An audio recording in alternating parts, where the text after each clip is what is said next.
So we're going to jump right in. We're going to start with Bryce Lane, who is the distinguished undergraduate professor emeritus and lecturer emeritus with the horticulture department here at NC State University. He is a three-time Emmy winner and teaches just an amazing variety of classes for us. He is one of the great science and horticulture communicators of our time. It's always an education when I get to hear him speak, and so we are thrilled to be able to join him, have him join us, and provide some great information. Thank you, Mark. I want to take you with me wherever I go to speak and introduce me. Thanks for that lovely introduction. I appreciate it. Hey, everybody, welcome. It's good to see you all, quote unquote, see. I'm thrilled to be here this morning, and I want to get right to it because I've got a lot to talk about. Let's see, Blake, let's make sure that we're sharing okay. Are we good? Looks good. All right, fantastic. Well, welcome everyone.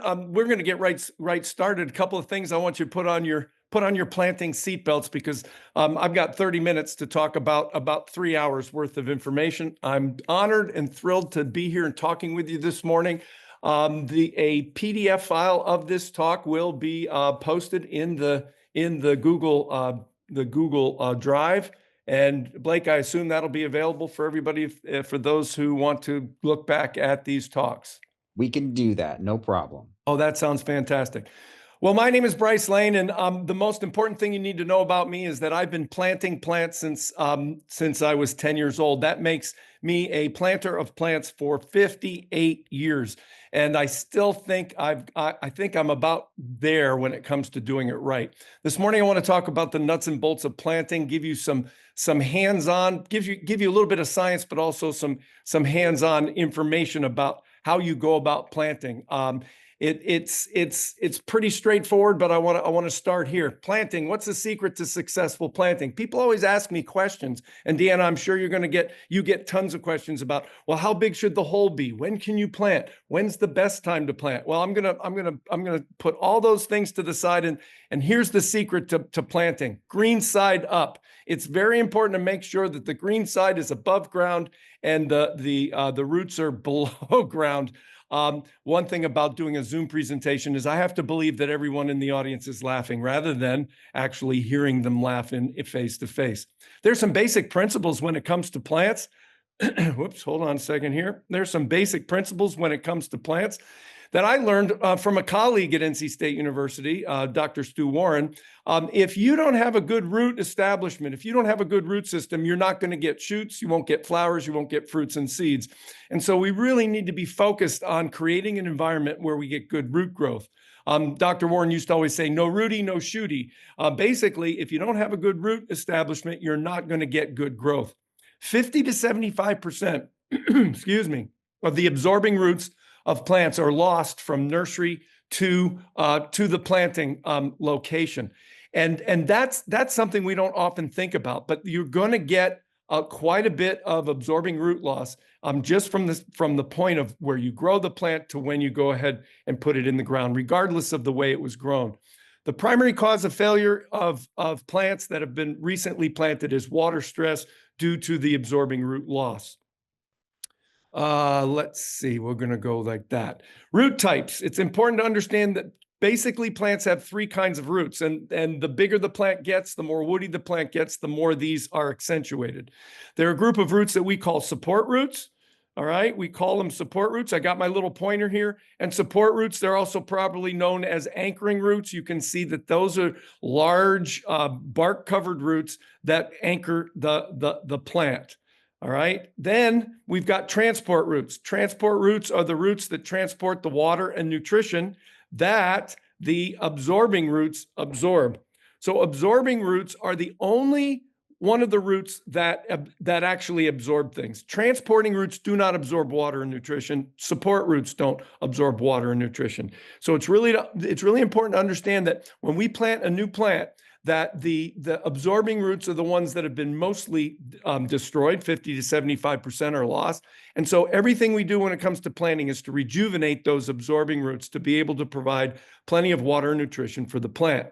Y'all, if you look at a tree and you look at the root system, please understand that the key to this tree's long-term success are the absorbing roots. Those are the roots that are going to be found in the part of the soil that contains the most water and oxygen. And that's going to be what we call the topsoil, and that's the top 6 to 12-inch layer of that soil. The transport roots and the support roots, the anchoring roots, do not absorb anymore. At one point in time, they may have been absorbing, but now they serve a different function. That's why you can get a large support or transport root growing underneath a driveway and have it still grow, because absorbing roots are doing all the absorbing of water and nutrition. All right, so it's important to understand before we plant a plant, to understand how it's been grown, because how a plant is grown influences how and when we plant them. Now, methods of the way plants have grown have changed significantly over the past 40 to 50 years. We have two different types. One group is called field grown. And the definition of a field grown plant is a plant that was grown in the ground. Now, I put an exclamation and a couple of question marks there because a lot of people are like, well, duh, where else would plants grow? Well, the second and probably the most popular today is the container grown plant. That's a plant that's grown in container. So if you look at these two slides, the one on the left really depicts what you'd see at a field grown nursery, a nursery that grows plants in the ground. And so those plants have to be dug. A root ball has to be saved, and that plant needs to be packaged in a way to get to the nursery or the garden center. Whereas on the right, container grown plants are exactly that. They're actually plants that are grown in a container. All the roots are in that container, and the plants are a little bit more easily transported and theoretically easily planted. But those are the two basic types. So now, within those two types, we have three packaging methods. And I'm sure you've seen these packaging methods, two more so than one.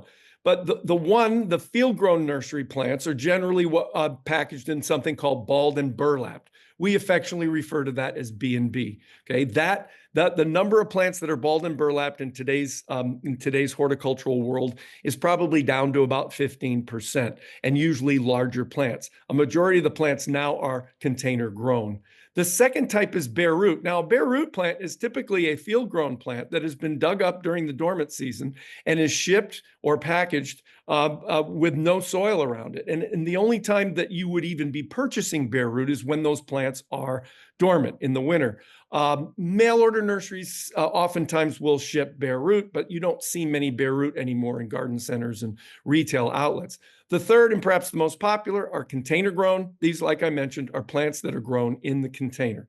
So you've got the first two are field grown. All three we refer to as nursery stock. If you go to a garden center and you're hearing a language that you don't understand that the term nursery stock is referring to these types of plants. So here's an array of slides of typical B&B or balled and burlap. They're wrapped in a burlap material and then reinforced with either wire baskets or with twine. The only thing you want to be careful of here is that you've got to make sure you understand the nature of the burlap. You got two kinds of burlap. One is true, honest burlap, which is a cloth material. If it's untreated, it tends to decompose in about a growing season or less. If it's treated burlap, it would look aquamarine or blue. That means it's been treated with a material called copper naphthenate, which slows the rotting process of the burlap. That burlap definitely needs to be removed when you plant it. And the third kind of burlap is what we call woven plastic burlap. And you heard the word plastic. It's got to go before you put these plants in the hole. All right, bare root, self-explanatory. The plants are dug from a field-grown nursery in the late fall, early winter after dormancy is set in, and the plants are stored in cold storage as a bare root plant and then shipped accordingly. Third type, and this is, like I mentioned, the most common now that we see are container grown. And yes, you can grow large trees in containers. The root system is definitely more confined in these containers, but all the roots are in those containers. And I'll have some comments to make about that. If you've ever been to a container nursery, it's not uncommon to see a black landscape fabric laid down over the surface of the soil as a way to prevent weed growth, and then the plants are organized. So you can grow more plants per square footage. You've got root control as far as where those roots are growing. And when it comes to shipping, digging, there is no digging. When it comes to shipping and merchandising, it works a whole lot better. All right. So now that we know that as a backdrop, let's talk about planting plants, the actual art and science of planting. Now, remember, I said I've been planting for 58 years. Well, when I was 10, I was the hole digger for my dad, who planted a lot of plants in the yard because my mom was a gardener. And so it was my job to dig the hole. I grew up in Western Massachusetts, and so the subdivision we lived in had a pretty good clay soil, and it was very difficult oftentimes to dig the hole. But my dad would have me dig the hole, then he'd have me fill the hole up with water, and then we would place the plant into that hole that was filled with water, by the way, that didn't drain, and then we would take whatever materials and we would plant it. Come to find out, my dad was entirely wrong when it came to the way we plant plants. Y'all, plant plants dry. Save water for the end. Save water for when you're finished. Two things. One, it'll help with the establishment of that plant. Two, it'll keep you from getting in trouble when you go inside the house, soaking wet and covered with mud. So people always ask, how big should the planting hole be? If you're thinking about the hole, the H-O-L-E, the answer to that is the larger the better. The bigger the hole, the better you have the ability to prepare that soil. But I maintain that we need to stop thinking about the hole, and we need to start thinking about the hole. Not the H-O-L-E, we need to be thinking about the W-H-O-L-E. A lot of research has shown that when we just dig a hole, roots can be limited in their growth based on the size of the hole.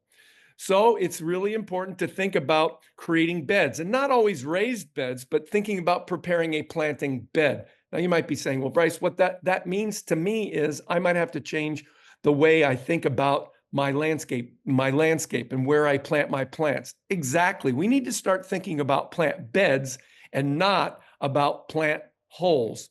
Look at this landscape on the right. Do you see that there's an area of turf, but lining or around the outside near the fence are plant beds? Do you see how by preparing that plant bed, then we have a uniform soil for those plants to grow? Here's an interesting aside.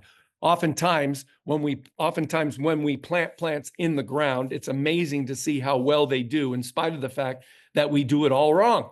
And here's the bottom line. I have learned in the past 58 years of planting plants that trees and shrubs especially are incredibly resilient. And as a result of that, they can be misused, they can be abused, they can be planted incorrectly, and yet they will still survive. And sadly, that makes our job as horticultural educators much more difficult, because basically what we're trying to give better practices, the right practices for growing plants in the landscape. And the plants themselves, when they're misplanted or they're installed in the landscape incorrectly, hang on and they hang on and they hang on. And so as a result, our ability to, here's my point. If you planted a plant incorrectly and it died within a month, you would want to know exactly how to plant it correctly. We work with landscapers all over the state of North Carolina and beyond, trying to teach them best practices for planting and maintaining plants.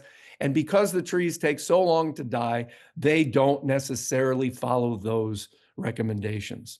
All right, so when it comes to preparing the hole, I'm talking about thinking in the way you design your landscape, design it with plant beds, preparing the hole. How do we go about preparing the hole? The whole new area, the mounded area in the J.C. Raulston Arboretum was not just sticking plants in individual holes. You'll notice that whole planting area was indeed a hole, a W-H-O-L-E planting area with well thought out media where those plants are growing. If we can cultivate and incorporate. Roots grow where there's water and oxygen. And if your soil is not very oxygenated toward the surface of the soil, it's very important to cultivate in order to increase that oxygen concentration. And at the same time, to incorporate materials that are going to improve the condition. Now, we do a whole workshop on soils, a whole class on understanding garden soils. If you've never taken it, you might look to take it in the future. We love to teach that class. It's really important to understand what kind of soil you have before you start planting plants and before you start working with that soil and understanding what you've got in order to improve it. Okay. It's important to incorporate organic components. Good mineral soils and east of the Mississippi River that are undisturbed in the forest generally have about 5% organic material in that soil, 5% organic matter. In urban soils, we're looking at less than 1% as a rule because most of the good topsoil has been removed for the sake of the building. And so it becomes very important for us to incorporate organic components. And people always want to know what's the best material?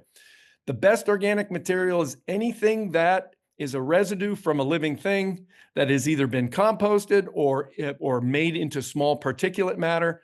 People always say, what's the best compost? What's the best organic matter? My answer is always the best is that which is most available, affordable, and preferable.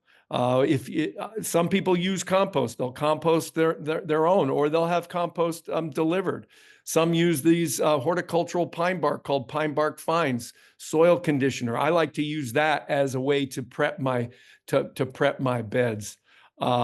We've got, let's see, there we go, pine bark fines. And what we know is that organic material that's in smaller particulate matter break down more quickly. Not only that, but soil conditioner in the form of pine bark fines help to create more nooks and crannies for oxygen and good water movement.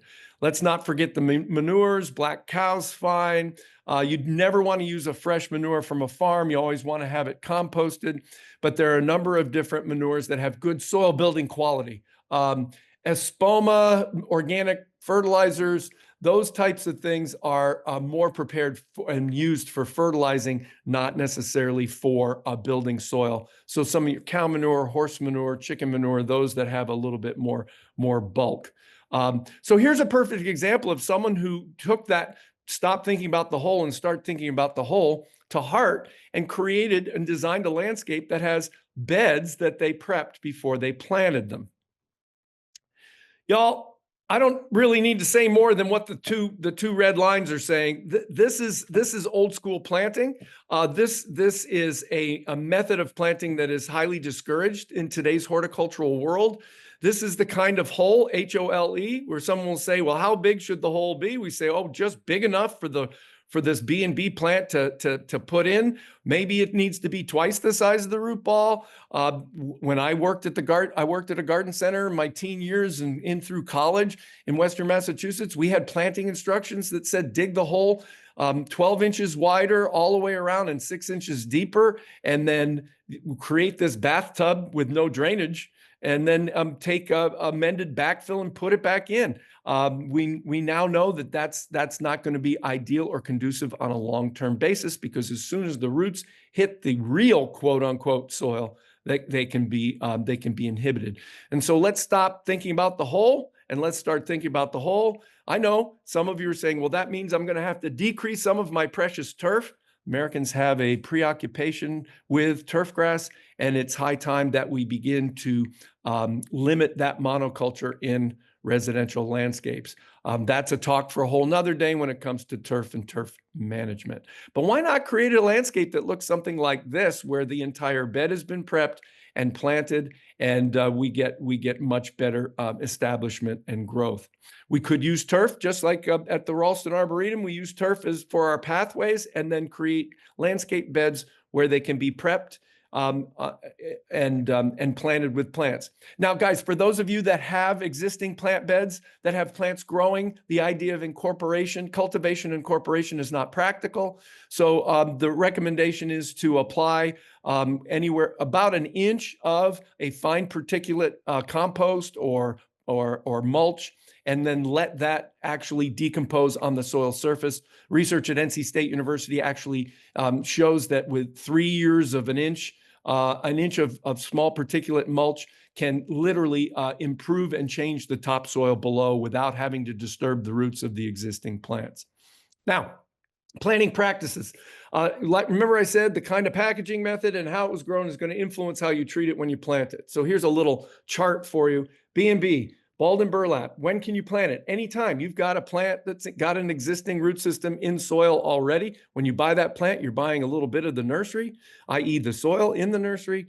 It's important to remove plastic, burlap and treated burlap, which I described with the bluish aquamarine color. Y'all, if you're not sure, then remove it. You've got to be very careful not to disturb the root ball when you remove it. I will always take that B&B plant, put it down in the hole, lift up a little bit and have someone else, kind of like the tablecloth under the silverware trick, and pull that out. Be sure, if it's real burlap and you're going to leave it in the hole, please be sure to peel back the real burlap. People always ask me about the wire baskets. We're told that those can remain in the soil, but they're made of steel and aluminum. And y'all, please take them out. They're not going to do any harm by staying in there, but they're not doing any good by staying in there as well. So please take those out. If in the rare case you do buy a bare root plant, you want to make sure that you plant it before the dormancy period ends. You want to soak the roots in water for more than an hour and less than 24 hours to start the metabolic and biochemical processes in the root, and then plant it as you would a B&B. Last but not least are the container grown plants. Hey, guess what? You can plant a container grown plant anytime, just like B&B. You're going to need to treat the root systems that are growing around at the outside of the container to avoid future girdling roots. Y'all, if that doesn't make any sense, I got some photos to talk about what we mean by scoring and shaving and the latest research that shows us the best way to prevent girdling roots in a newly planted tree or shrub. Okay, so scoring and shaving matted circling roots. I don't know how many of you have taken a plant out of its container, and this is what you see. This is a boxwood where the root growth has been so prolific, it's created a mat of roots, not only all the way around the outside, but on the bottom. Folks, roots are pretty stupid. Okay, once they start growing in a certain pattern, they tend to continue to grow in that pattern unless we remind them that they're free to grow out. And so no one should ever plant a container grown plant that has roots that look like these into the soil without doing something to those roots to stimulate outward growth. And the latest research is now showing that there's really one way that is ideal for stimulating outward root growth and avoiding these girdling roots. Oftentimes in the past, scoring has been recommended, where you take a knife, a soil knife, or a sharp object, and you make vertical cuts down through those circling roots. That was initially what was recommended. And if you don't do it well, if you don't disturb those circling roots, or if you even score those circling roots, it's not uncommon for what you're seeing happen here. And these are called girdling roots. And over time, these result in decline in the particular tree that's growing.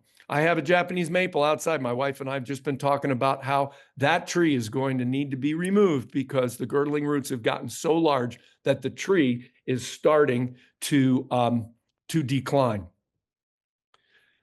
So you say, well, what's the solution?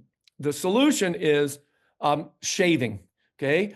Root ball, anything you can do to disturb the root ball, score the root ball. There's some literature out there that says remove all the existing soil and bare root it and then prune the roots.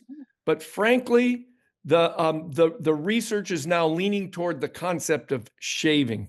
Okay, you remember I said that 50 to 75% of the roots are gone by the time you plant the plant. Well, if you're planting container grown plants that have 100% of its own root system correctly, then these outside growing roots, these matted roots, these circular growing roots, take a look at this one down here in the bottom. You see how the roots circle, and that is a hard thing to break. That's a hard habit to break in a plant. And so the latest research from Michigan State University by a professor that's been studying this for years, Dr. Burt Craig, I was just at a Michigan Nursery and Landscape meeting where he was speaking, identifies the concept of shaving as being the best possible thing that we can do before we plant these shrubs and trees that have circular growing roots. That would be take a knife or even take an old saw that you're not using to cut lumber anymore and actually cut these round root balls into more either a square, a pentagon, hexagon, something that where you cut off all that root mass. And that results, according to Dr. Craig and his research, that results in the very best response by the plants. Please, when you plant trees, when you plant shrubs, don't plant them so high that they look like a pimple, but don't, like you see here in the left, but don't plant them so low that this thing called the root collar is buried, because that over time is detrimental. No, you want the root collar that leads to the root flare. You want that to be right at grade, right at the soil surface. The concept of planting plants high was to try to increase the oxygenation of the root system. But what happened was the industry took it to another level and ended up planting the plants so high that they end up looking like these pimples, and then they mulch around them. It's a recipe for disaster. Once again, remember to remove the burlap and expose the root collar. This is not going to bode well for that tree over time. This is perhaps a little bit more accurate. You can see the root flare here. The landscape services at NC State University actually did a pretty good job with these trees. Notice that they're planting a hole. Good news on this is they chose not to amend that hole with any extra materials. And basically what they're saying is this tree is a species that can handle that poor soil. And interestingly enough, this is right behind our building. They've done quite well. The trough is to ensure watering, which you're going to make sure you want to do after the plants are planted. Please, please don't do the planting dance. You say, well, what is the planting dance? Planting dance is very simply taking your foot or both feet and mashing the soil down around the root ball. That leads to significant soil compaction, and ultimately the plant, sadly, the plant, remember, absorbing roots grow where there's water and oxygen. If you're deoxygenating the soil, you're going to slow down the ability of that plant to be established. Okay, please, y'all stop the madness. Stop this. First of all, the plants have been planted too high. Second of all, they're covered, the mulch volcano goes way up over the root collar. This is a recipe for disaster. Now, I say that I'm speaking out of both sides of my mouth. Okay, here's a tree that they did that years ago. Notice all the roots that are growing in that mulch, but the tree is still alive. I can tell you this much, that tree is headed for a fall, but once again, because trees and shrubs are so resilient, sadly, we continue to do this horrible practice. Look at here, pine straw on the left and an extra bale just for good measure. Stop the madness, please, because over time, this is potentially what may happen depending on the species of tree. That was a grafted tree, and that graft failed because it was constantly moist and underneath the surface of the soil. Now, I've got a few minutes left. I want to make sure we understand something, the importance of establishment. Newly planted trees and shrubs are considered established when their root spread equals the spread of the above ground canopy. Okay, so y'all look at that photograph on the left, or excuse me, on the right. Do you see the newly planted tree or shrub? It's being watered. Okay, that tree is going to require, okay, help from a human being until it becomes established. Well, how do we know when it's established? We know it's established when the roots have spread out as far as what we call the drip line, the spread of the tree or the shrub. And typically, establishment time in woody plants ranges from, well, even in herbaceous plants too, can range from 2 weeks in the case of an annual to 4 months for smaller plants, to 2 years for trees and shrubs, depending on a number of things. Depends on their planting time, their post-transplant irrigation, how well we water them, how the plant was grown, okay? The size of the plant, by the way, just for, this will help us all out. The smaller the plant, the faster the establishment. Okay. If we buy instant landscape trees and shrubs, the establishment time is longer, and that means we need to tend to it by providing it water that it's not getting. Okay. And last but not least, species. Guys, there are certain species of plants that establish way quicker than other species of plants. So those are things we need to take into consideration. Just for to give you some numbers, post-transplant watering is crucial, okay? The recommended method of watering is called slow and deep, not fast and shallow. The photo on the left is an example of slow and deep, and the photo on the right is fast and shallow. So when you're planting, please let the water trickle over a period of an hour or so rather than hitting it with the hose like that, which is so ironic because we are a society that is fast and shallow and not slow and deep. We need to be thinking about being more slow and deep. All right, here are the numbers that matter. Trees, typically during their establishment period of 18 months to 2 years, depending on the size of the tree, those trees during their establishment period require 10 gallons per week per inch of caliper. Obviously, that's the max during the summer months, a little bit less during the late fall, early winter, and early spring. But everyone always wanted to know, well, what's 10 gallons of water in the scheme of things when it comes to rainfall? I did some calculations last night. 1.7 inches of rain equals 10 gallons per square yard. So if you have a square yard area around a tree that's got a root spread, understand that it's going to take about almost 2 inches of rain to do 10 gallons. Otherwise, we need to augment with water by irrigation or to use these watering bags. I don't necessarily promote using these watering bags because once you think you're watering it without doing anything, then you stop watering without doing anything. Typically, these bags are 10 to 20 gallons. They have a 5 to 8 hour slow release, about $10 to $25 per bag. But here's what I've learned about these irrigation bags is they do not work unless they are filled with water. And invariably, I'll drive around Raleigh, North Carolina, and see all these irrigation bags, and they're around the trees, but typically they're empty. And so rather than fill the irrigation bag, why not just go ahead and water that tree? It doesn't take that long to get 10 gallons out of a hose.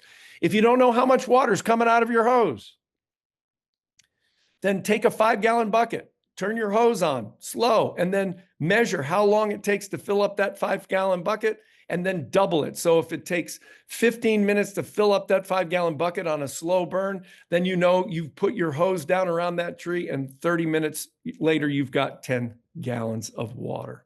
Okay. Last thing I'm going to tell you is the best time to plant. And here it is. The best time to plant a tree was 20 years ago. The second best time is now. Planting is something that we can do all year round. Typically, most people plant in the spring. However, physiologically, planting in the fall, late October, November is better for the plant.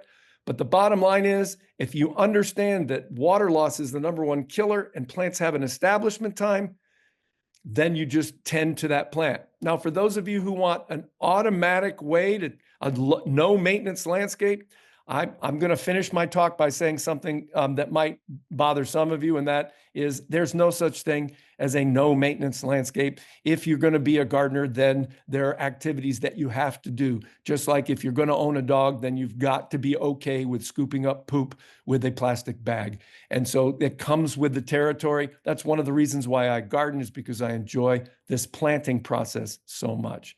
So much more to talk about, but I'm out of time. I think you got the basic principles.